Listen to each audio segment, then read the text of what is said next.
Баршаңызға сәлем достар. Бүгін мен сіздермен еттен және көкөністерден жасалатын дәмді ерекше салаттың рецептісімен бөліскім келіп тұр. Менің басқа да видеоларымды жіберіп алмас үшін менің каналыма тіркелуді ұмытпаңыздар. Ендеше салатымызды бастаймыз. Ең алдымен бізге қара кесек ет қажет болады. Және бір дана пияз, қияр, сәбіз, болгар бұрышы, сонымен қатар самсақ қажет болады. Енді заттарымызды турап дайындап аламыз. Ең алдымен қара кесек етімізді ұзынша және жіңішке етіп турап аламыз. Менде сиырдың еті, негізі кез келген етті қолдана берсеңіздер болады. Міне барлығын турап алдық. Енді оны ыдысымызға салып, кішкене аздап тұз сеуіп,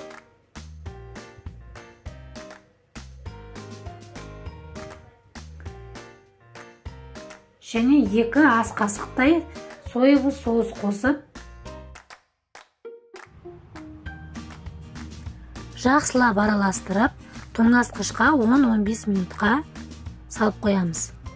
Және біз осы аралықта қалған көкөністерді турап дайындап аламыз. Ең алдымен қиярымызды осылай бірнеше бөлікке бөліп, дәл видеодағыдай ұзынша және жіңішке етіп турап аламыз. Қиярымызды турап болған соң, оны бөлек ыдысқа салып қоямыз.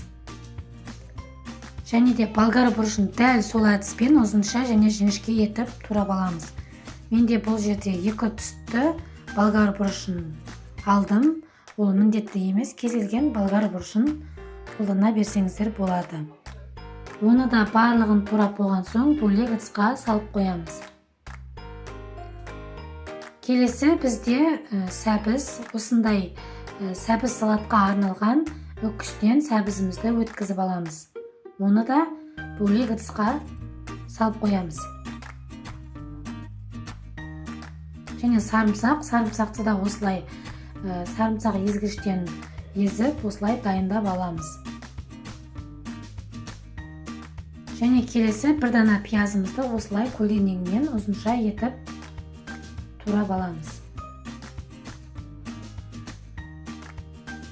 Сәбізді және қиярды осылай кішкене тұздап, осылай қолымызбен араластырып қоямыз.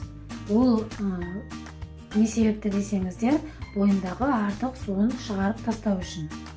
Және сковородкаға 4-5 ас қасық сұйық майымызды құйып, тоңазытқыштағы етімізді салып қуырамыз. Осылай бірінші майға кішкене барлығын қуырып аламыз.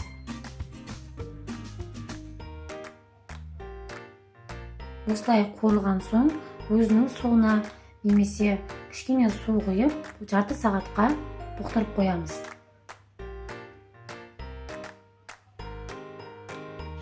Міне менде қуырылды. Енді оның үстіне бір дана пиязымызды салып, бірге жақсылап 4-5 минуттай араластырып, осылай қуырамыз. Кішкене тұз сеуіп жібереміз.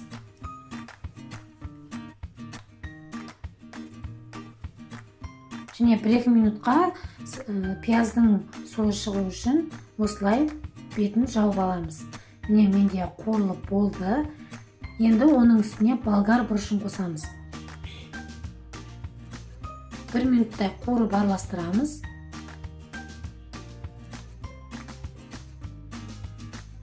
Және оның үстіне сәбізімізді қосамыз.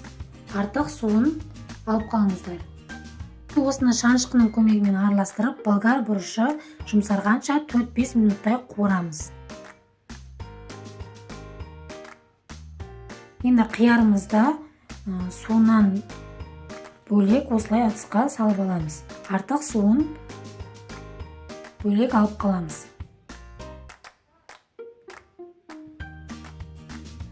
Міне қостық.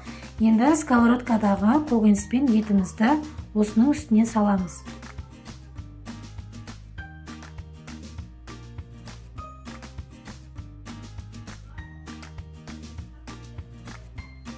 Жақсылап араластырамыз. Оның үстіне сарымсағымызды қосамыз.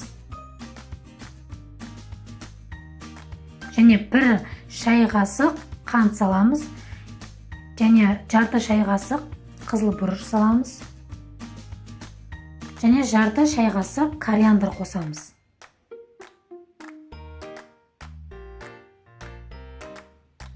Үй жағдайында жасалынған сірке суынан 2 шай қасық қостым. Сіздер яблочный немесе 9% сірке суын қоссаңыздар болады. Бір ас қасық күнжіт қосамыз. Енді барлығын жақсылап араластырамыз.